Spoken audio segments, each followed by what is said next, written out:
안녕하십니까. 목요일 아침 여수 MBC 뉴스투데이입니다. 여수 등 전남 남해안 지역은 태풍의 영향으로 밤사이 많은 비가 내렸습니다. 여수 국동항에 나가 있는 취재기자 연결해서 지금 상황 알아보겠습니다. 김단비 기자, 지금도 비가 많이 내리고 있죠? 네, 밤사이 여수에는 강한 비바람이 몰아닥쳤습니다. 날이 밝은 지금도 계속해서 비가 내리고 있는데요. 바람도 점차 강해지면서 태풍이 근접해 오고 있음을 실감할 수 있습니다. 이곳 국동항 일대 1,500여 척을 비롯해 전남에는 모두 2만 7천여 척의 어선이 피항을 마쳤습니다. 현재 전남 전 지역에 태풍특보가 발효 중인데요. 전남은 태풍이 가장 근접한 정오까지가 가장 고비일 것으로 보입니다. 어제부터 현재까지 누적 강수량은 광양 백운산이 130mm 이상으로 가장 많고 여수 돌산에도 100mm가 넘는 비가 내렸습니다. 순천과 고흥에도 60mm가 넘는 비가 내렸습니다. 앞으로도 시간당 40에서 60mm의 강한 비가 내리겠는데요. 전남의 경우 지난 장맛비로 지반이 약해진 상태라서 산사태 우려도 나오고 있습니다. 바닷물이 높아지는 대족이 해안가 침수 우려는 한시름 덜었습니다. 새벽 3시를 기점으로 만조가 지나면서 태풍 상륙 시점인 오전 9시쯤에는 바닷물 수위가 다시 낮아질 것으로 보입니다. 다만 여수 앞바다에는 축구장 2,000개 넓이에 이르는 양식장이 있는데요. 고수온을 걱정했던 어민들은 이번에는 태풍이 양식장을 덮치지 않을까 긴장하고 있습니다. 태풍이 다가오면서 밤사이 소방당국에는 여수의 한 주택 지붕이 날아가고 광양에서는 일부 도로가 물에 잠기는 피해 신고가 접수됐습니다. 전라남도는 재난안전대책본부를 가동하고 만일의 사태에 대비하고 있는데요. 여수시는 관내 해수욕장을 전면 통제하고 산사태 위험 지역과 저지대 침수 지역 주민을 대피시켰습니다. 지금까지 여수 국동항에서 MBC 뉴스 김단비입니다. 한반도 내륙을 통과하는 유례없는 경로를 보이는 태풍 카눈으로 전남에도 많은 비와 강풍 피해가 우려되고 있습니다. 그동안 내륙을 통과했던 태풍의 위력은 어느 정도였는지, 전남에는 어떤 피해가 있었는지 신광하 기자가 정리했습니다. 지난 2022년 전남 고흥에 상륙한 태풍 루사. 시속 130km의 강풍과 기록적인 폭우는 수확을 앞둔 농경지를 물바다로 만들었고 기록적인 폭우에 산이 무너져 집과 도로를 삼켰습니다. 전남 지역 피해액은 3,797억 원, 복구에 들어간 금액은 6,606억 원, 14명이 사망했고 2명이 부상을 입었습니다. 초강력 태풍 3개가 영향을 미친 2012년에도 막대한 피해가 발생했습니다. 8월과 9월에 연이어 상륙한 볼라벤과 덴빈, 삼바 등 3개 태풍으로 인한 피해액은 3,713억 원, 복구비는 6,216억 원이었습니다. 3명이 숨지고 24명이 다쳤습니다. 부산을 거쳐 울산으로 빠져나간 2022년 태풍 흰남노는 강풍으로 인한 피해가 컸습니다.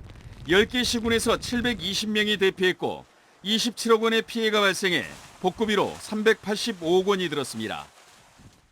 북상하고 있는 태풍 카눈은 시속 150km에 달하는 강풍과 기록적인 폭우가 예상됩니다.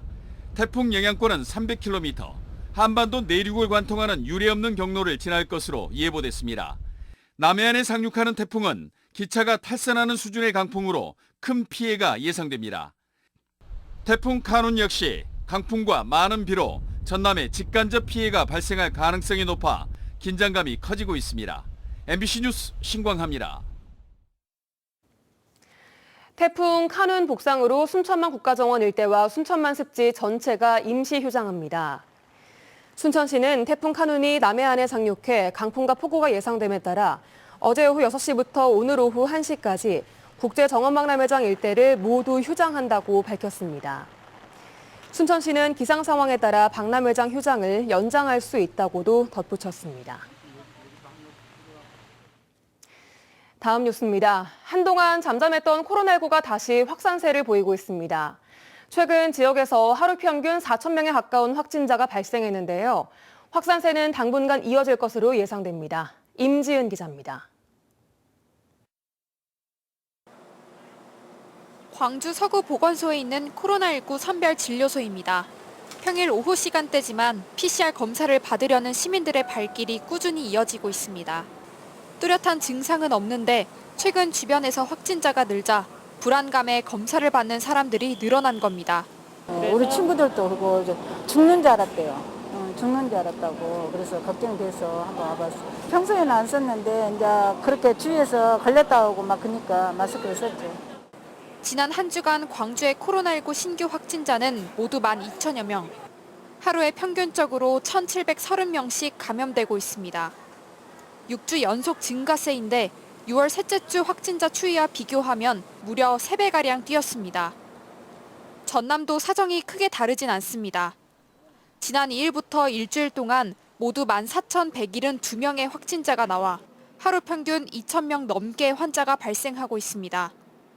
한동안 확진자가 줄어들면서 선별 진료소 운영 등을 축소해온 지자체 등은 재확산 추이에 촉각을 곤두세우고 있습니다. 여름방학 시점으로 해서 확진자도 늘고 검사자도 많이 증가해서 하루에 한 100명에서 150명 정도 선별진료소 찾고 계세요. 저희도 긴장하고 직원들도 또 확진자가 많이 나오고 해서. 보건당국은 여름철 환기 부족과 휴가철 이동량 증가가 코로나19 확산을 부채질했다고 분석했습니다. 확진자 증가세도 당분간 이어질 것으로 보여 일상 방역 수칙을 잘 지키는 것이 중요해졌습니다. 밀접, 밀폐, 밀집, 산밀 환경에서 주기적인 환기를 해주시고 소독도 좀 실시해 주시고요. 손 씻기라든가 기침 해결 등은 좀 개인 방역 수칙을 철저히 준수해 주실 것을 당부드립니다. 정부는 현재 2급 감염병인 코로나19를 독감과 같은 4급으로 낮추고 마스크 착용 의무도 해제하는 등의 방역 완화 계획 발표를 연기하기로 했습니다. MBC 뉴스 임지은입니다. 올해 여수를 찾는 관광객들이 코로나 이전 단계로 회복세를 보이고 있습니다. 하지만 큰 폭으로 오른 지역 숙박과 식음료 가격은 물론 신규 관광 콘텐츠도 부족해 관광객 증가세가 주춤하는 모습입니다. 김주휘 기자가 보도합니다. 올해 상반기 여수를 방문한 누적 관광객은 1,332만 명. 지난해 같은 기간 누적 관광객 1,217만 명에 비해 9.5% 증가했습니다.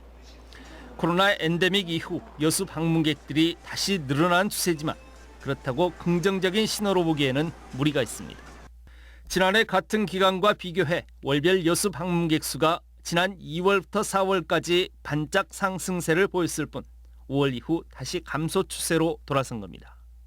이 같은 추세를 보이는 가장 큰 이유는 최근 해외여행의 수요 증가에 따른 내국인 관광객들의 감소 현상 때문으로 분석됩니다.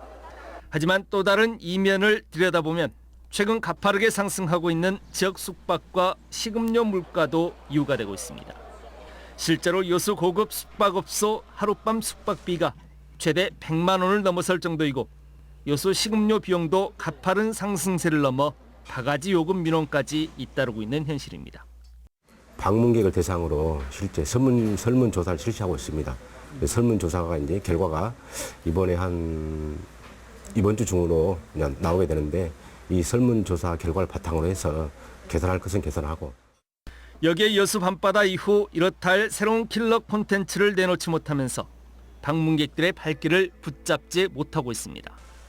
관광객 증가세가 둔화되면서 여수시의 고민이 커지고 있습니다. 시는 여름 성수기인 이달 말까지 관광객 유치를 위한 긴급 대책을 추진하고 있습니다. 우선 국내외 홍보 마케팅을 강화하고 있습니다. 인플루언서를 활용한 팸투어와 홍보 영상 등을 통해 내국인 관광객들을 유치하고 베트남 비에젯 항공 잡지 광고 게재, 해외 TV 광고 송출 등을 통해 외국인 관광객 유치에 나서고 있습니다. 또한 전남 광주 외 거주자의 지역 숙박업소 이용 시 숙박비 지원과 단체 관광객 유치 보상금 지원 사업 등도 추진합니다. 중장기적으로는 변화하는 관광 수요에 맞춰 새로운 계획을 수립하기 위한 용역도 준비 중입니다. 지금 관광 트렌드가 첫 번째가 호캉스고 두 번째가 웰니스, 세 번째가 전시 공연을 보고 관광을 하는 그 추세로 지금 저희가 통계가 분석이 됐습니다. 그래서 저희도 그에 맞춘 관광 계획이 필요하고. 남해안 남중권 관광 중심 도시로 발돋움한 여수시. 지속 가능한 관광 도시로 자리매김하기 위해서는 새로운 트렌드에 맞는 전략적 접근과 고민이 필요해 보입니다. MBC 뉴스 김주입니다. 전라남도 농업정책자금 대출을 받다 부정대출자 신세가 돼버린 억울한 농민의 이야기, 오늘도 연속 보도합니다. 취재 결과 그동안 모종사업자에게 피해를 입은 농민들은 한둘이 아니었습니다. 비슷한 대출 방법으로 피해를 겪었다는 농민들이 잇따라 나오면서 이들이 한자리에 모여 기자회견까지 열었습니다. 강서영 기자입니다. 전남도청 앞 폭염 속에서 10여 명의 농민들이 현수막을 들고 섰습니다. 모두 모종사업자 지모 씨로부터 피해를 당했다며 고흥, 보성, 순천, 담양, 영암 등 전남 전역에서 모인 농민들입니다. 타기를 원천적으로 차단할 수 있는 방안을 마련하라! 이들은 지 씨로부터 비슷한 수법으로 당했다고 말합니다. 자신에게 모종을 구매하면 나머지 금액은 농업 운영 자금으로 사용하게 해주겠다는 취지로 농어촌 진흥기금 대출을 받도록 유도한 뒤 대출금은 우선 모두 지 씨 측에 송금하도록 하고 그 다음엔 각종 핑계를 대며 돈을 돌려주지 않는 수법이라는 겁니다. 농민들은 이 과정에서 지 씨가 모종 구매로만 대출이 가능하다는 식으로 농민을 속여 전액 하수호를 구매하겠다는 불필요한 가짜 대출 서류를 제출하도록 하고 결국 농민들을 정책자금 유용의 공범으로 만들어버린다고 주장하고 있습니다. 여기 보이다시피 모이신 분들이 전부 농민들입니다. 이 농민들은 법률과 실질적인 행정사항을 잘 몰라요. 여기 모이신 분들이 지금 일부분입니다. 피해자들의. 지 씨를 만나 대출을 받았다는 피해자들은 가정 파탄과 파산의 고통을 겪고 있습니다. 하수호를 심어 귀농하는 인생 2막을 꿈꿨던 정혜숙 씨. 지 씨를 만나 1억 원의 대출금을 잃는 과정에서 가정 내 갈등이 생겨 이혼까지 겪었습니다. 억울하고 45년 키우는 자식들까지 나를 똑같은 사기꾼하고 해갖고 아빠한테 소개를 했지 않냐 이렇게 의심을 하고. 농어촌 진흥기금 5,900만 원을 대출받은 선미남 씨. 송금한 대출금을 돌려받긴커녕 구매한 900만 원어치의 하수호조차 심어도 싹이 나지 않아 빚더미에 앉았습니다. 심었는데 싹이 나오지 않아요. 나오지 않고 전부 죽었어요. 이래가지고 어떻게 살겠어요. 그 빚을 지고. 교인이라며 목사 자녀에게까지 접근해 대출을 받도록 하기도 했습니다. 목사님 가정을 찾아다니면서 피해를 많이 주었습니다. 그렇게 해서 직장 다니는 자식까지 이 모든 빚을 다 지게 해서 파산을 하기를 지경이 되었습니다. 취재진은 지 씨 측이 운영한다는 모종업체를 찾았으나 지 씨를 만날 수는 없었습니다. 다만 취재진과의 통화에서 심은 모종이 자라면 이를 수매해주는 방법으로 돈을 돌려주려고 했다며 사기라는 피해자들의 주장을 부인하고 있습니다. 절대 사기는 아니고 그거는 저희는 원칙대로 했을 뿐이고요. 농민들을 위한 정책자금 대출이 본래의 목적을 살리지 못한 채 농민들의 피해로 돌아오는 사례가 잇따르면서 피해 구제와 재발 방지를 위한 대책부터 마련돼야 한다는 목소리가 높습니다. MBC 뉴스 강서영입니다. 여수 MBC의 농업인 정책대출 사기 피해 보도와 관련해 고흥군이 대출사업 관리 감독을 강화하겠다고 밝혔습니다. 고흥군은 어제 농어촌 진흥기금 대출사업 신청과 대출 절차 등 사업 지침에 따라 지원 교육을 실시하고 사업 지침상의 문제점과 관련해서는 전남도와 협의해 개선하고 보완할 예정이라고 밝혔습니다. 다만 고흥군은 해명 자료를 통해 보도된 사안은 2021년 신청된 대출 사업으로 2022년 5월에 종료됐다는 사실도 밝혀왔습니다. 송영길 전 민주당 대표의 후원 조직인 평화와 먹고사는 문제연구소를 불법 후원한 혐의로 전 여수상공회의소 회장이 검찰 조사를 받았습니다.